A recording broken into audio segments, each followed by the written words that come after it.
Hello everyone, কেমন আছো সবাই? আশা করছি সবাই ভালো আছো। আমরা আমাদের ছোট্ট সন্তান রাইসোনাকে নিয়ে খুব ভালো আছি।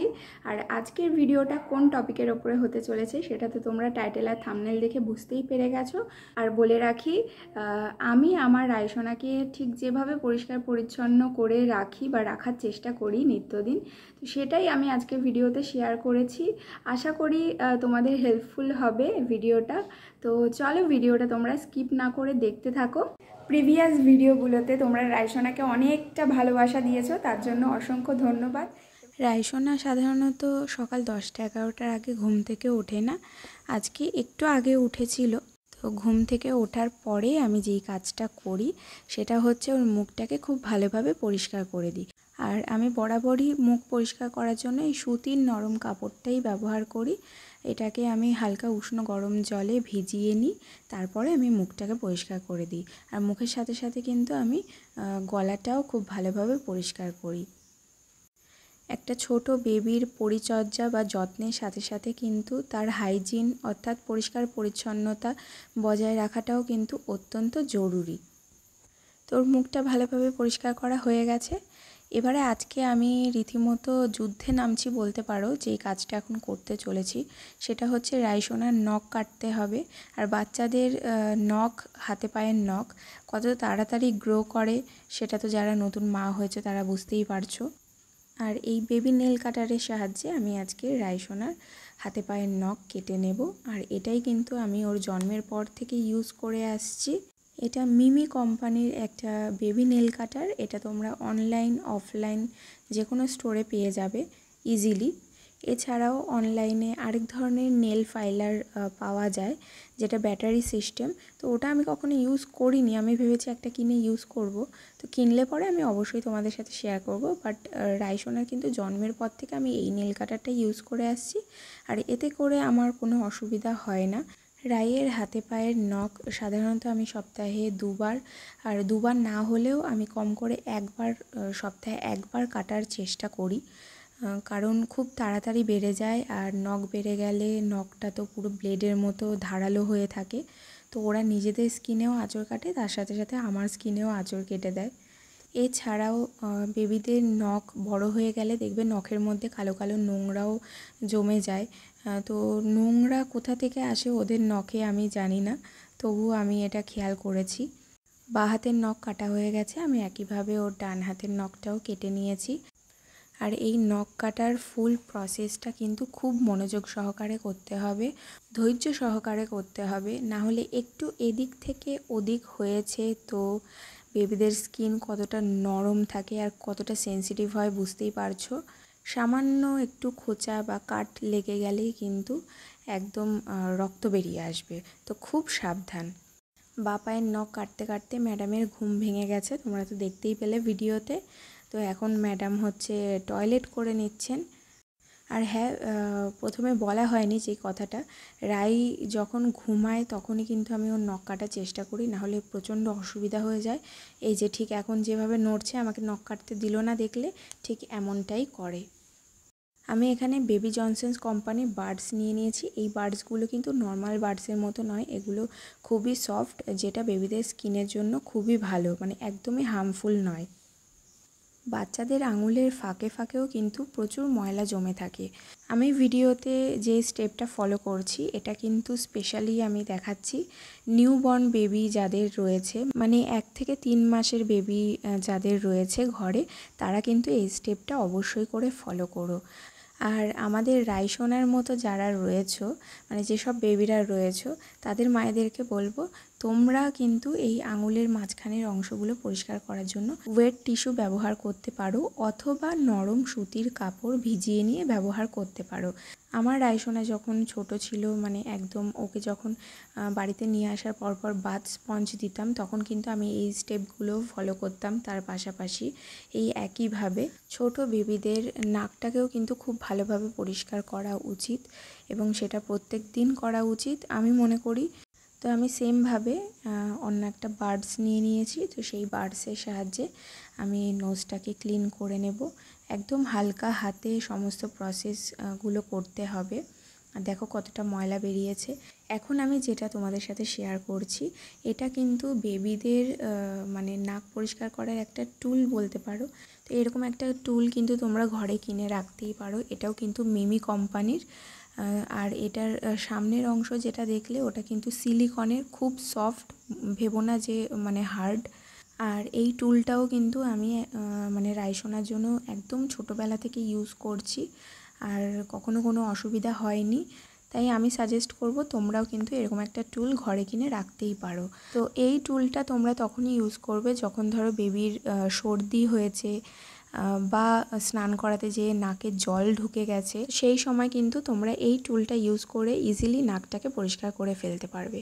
এবং নাক পরিষ্কার করার পরে সবসময় যেটা করতে হবে, এই নেজাল স্প্রেটা এক ড্রপ করে দিয়ে দিতে হবে নাকে।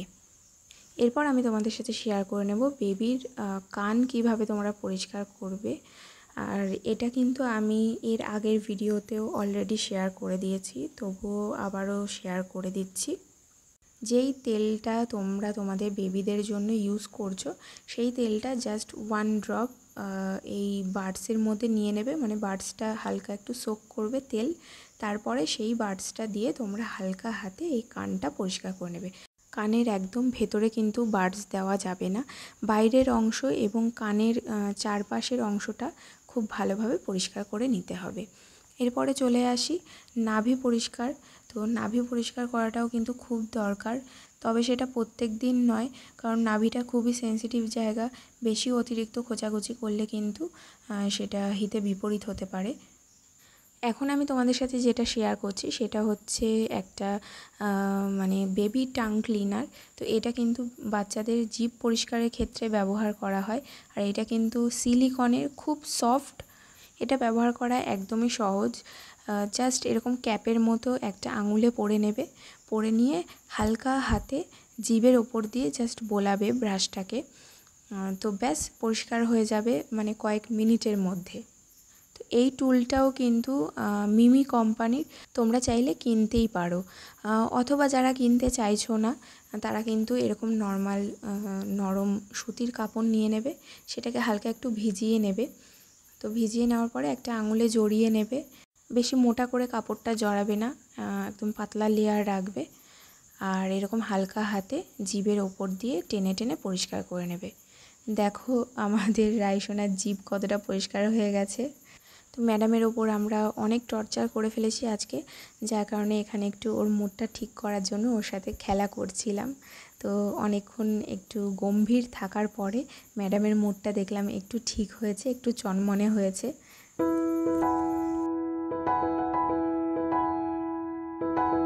কথা বলি, এতক্ষণ পর্যন্ত যারা ভিডিওটা দেখছিলে মনোযোগ সহকারে এবং যারা নতুন আছো আমার চ্যানেলে, প্লিজ চ্যানেলটাকে সাবস্ক্রাইব করে যেও। আগের একটা ভিডিওতে এক দিদিভাই কমেন্ট করেছো যে তোমার বেবির বয়স 1 মাস 29 দিন আর তোমার বেবি 60 ml বেশি একবারে খেতে চায় না। তো আমি বলবো ওকে একটু বারে বারে খাওয়ানোর চেষ্টা করো। আর তুমি জিজ্ঞাসা করেছো ঠিক কতক্ষণ পর পর খাওয়ানো উচিত। আমি আমার বেবি রাইকে ঠিক 2 ঘন্টা পর পর খাওয়াতাম, ওর যখন বয়স 1 থেকে 2 মাস ছিল। তো এটা কিন্তু আমাকে ডক্টরই বলে দিয়েছিল। তো রাইয়ের এখানে স্নান হয়ে গেছে, আজকে কোনো তেল মালিশ দিইনি। বেবি হাইজিনের ক্ষেত্রে আরও একটা বিষয় যেটা খুবই দরকারি, সেটা হচ্ছে বেবিদের প্রাইভেট পার্টসটাকেও কিন্তু খুব ভালোভাবে ক্লিন করে রাখতে হবে।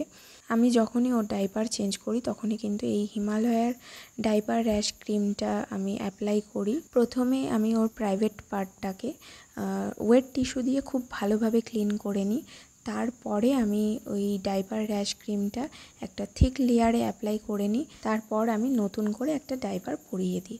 এক দিদি কমেন্ট করেছিলে যে রাইকে আমি কোন ডাইপার ইউজ করাই, তো আমি ভিডিওতে দেখিয়ে দিয়েছি। আরেকজন কমেন্ট করেছিলে যে বেবির জন্মের সময় প্রচণ্ড হেয়ার ছিল, বাট এখন অনেকটা কমে গেছে, তো বেবির মানে চুলটা ঘন করার জন্য তুমি কি করবে। দেখো বেবিদের জন্য এইসবের ক্ষেত্রে তো আলাদা বিশেষ কোনো প্রোডাক্ট ব্যবহার করা যায় না, তো আমি বলবো ভার্জিন কোকোনাট অয়েল যেটা তুমি ইউজ করছো সেটাই ইউজ করো, সেটা দিয়ে তুমি হেড ম্যাসাজ দাও বেবির, দেখবে ভালো রেজাল্ট পাবে। তাছাড়াও জন্মানোর পরে তো একটা সময় পরে যেহেতু সেই চুলটাকে ফেলে দিতেই হবে, তো এটা নিয়ে চিন্তা করার কোনো কারণ নেই। তো রূপা 4849 তুমি কমেন্ট করেছো যে তোমার বেবির বয়স 3 মাস, তো তুমি ব্রেস্ট ফিডিং করাও, বাট ও খেতে খেতে ঘুমিয়ে পড়ে, বেশিক্ষণ খায় না, তো ওর পেট ভরছে কিনা তুমি বুঝতে পারছো না। কিছুই না, একটু বারে বারে খাওয়াও। আর বেবির যদি পেট নাই ভরে তাহলে কিন্তু ও কান্না করবে, ওর খিদে পেলে ওই তোমাকে জানাবে যে ওর খিদে পেয়েছে। তবুও যদি ও নাও খেতে চায়, আর যদি তোমার অতিরিক্ত চিন্তা হয়ে থাকে তোমার বেবিকে নিয়ে, তাহলে আমি বলবো একবার একটু ডক্টর ভিজিট করে আসো, এতে করে তোমার মনেরও শান্তি হবে। না হলে তুমি আরেকটা কাজ করতে পারো, সেটা হচ্ছে তোমার বেবি দিনে ঠিক কতবার বাথরুম করছে সেটা তুমি একটু কাউন্ট করে দেখতে পারো। যদি দিনে 6 বারের বেশিও বাথরুম করে থাকে তাহলে কোনো চিন্তার বিষয় নেই। তোমাদের কমেন্টের উত্তর দিতে দিতে দেখো রাইসোনাকে স্নান করিয়ে একদম রেডি করানো হয়ে গেছে। হাইজিনের ক্ষেত্রে আরেকটা টিপস যেটা আমি সবসময় ফলো করি, তো বেবিদের যেসব জামা কাপড় তোমরা ইউজ করবে সেটা সবসময় কটন কাপড়ের ইউজ করার চেষ্টা করবে, মানে যেটা পিওর কটন বা কটন গেঞ্জি কাপড়। আর হচ্ছে যখনই নতুন জামা কাপড় কিনবে বাড়িতে নিয়ে আসবে এবং সেটাকে ডেটল জলে ওয়াশ করবে, রোদ্রে শোকাবে, পারলে একটু আয়রন করে নেবে, তারপরেই সেই জামাটা কিন্তু বেবিকে পরাবে। তো এখানে আমি এসিটা এখন অন করে দিয়েছি, আর টেম্পারেচার দেখতেই পাচ্ছ 27-এ রেখেছি, আর সুইংটাকে কিন্তু একদম ওপরের দিক করে রেখেছি। আর এসি চলাকালীন কিন্তু আমি ওকে মানে ফুল প্যান্ট পরিয়ে রাখি। আর আজকে রাইসোনাকে বেশ বড় করে একটা কাজলের টিপ দিয়েছিলাম, তো ওকে কেমন লাগছে কমেন্ট করে জানিও। তো বন্ধুরা, আজকে ব্লগটা এখানেই শেষ করে দিচ্ছি, দেখা হবে পরবর্তী ব্লগে। আজকের ভিডিওটা যদি হেল্পফুল হয়ে থাকে বা ভালো লেগে থাকে তাহলে অবশ্যই একটা লাইক করো, কমেন্ট করে যেও। আর ভিডিওটা চাইলে তোমাদের পরিবার বা বন্ধু বান্ধবদের মধ্যে যারা নতুন মা হয়েছে তাদেরকে শেয়ার করতে পারো, আমার খুব ভালো লাগবে। আর চলো সবশেষে বলবো চ্যানেলটাকে সাবস্ক্রাইব করে পাশে থাকা বেল বাটনটাকে অন করে দিয়ে আমাদের পাশে থেকো। সবাই ভালো থেকো, সুস্থ থেকো। চলো টাটা।